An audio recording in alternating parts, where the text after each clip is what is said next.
Public safety. Who is ultimately responsible, you or your police department? Well, it turns out both.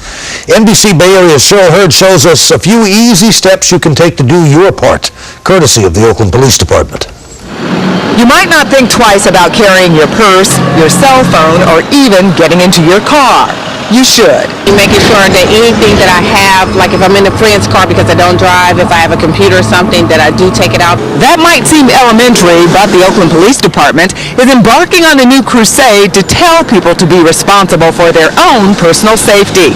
The department is asking the question, do you have a plan? Because it's no secret, Oakland, like many big cities, has a crime problem.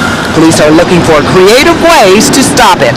That's why they put together this brochure with tips. Come on, put your keys in your hand before you go into your car. I know that. I've been told that a million times. Yeah, and a lot of these tips people are already doing, but a lot of them they just need to be more aware of and reinforced. Police say they saw a 50% drop in shootings, robberies, homicides, and burglaries when they compared January '09 to January 2010.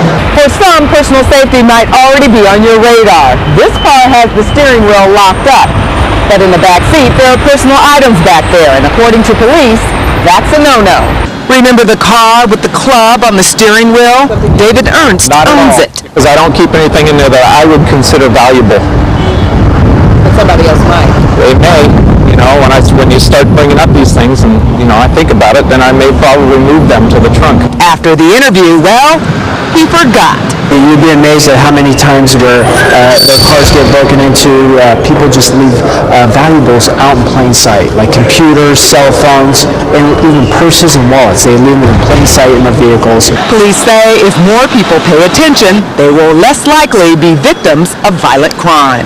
In Oakland, Cheryl Hurd, NBC Bay Area News. So we have to do our part. The Oakland police spokesperson says OPD will be taking more responsibility for public safety by putting more cops on the street. That will begin late next month.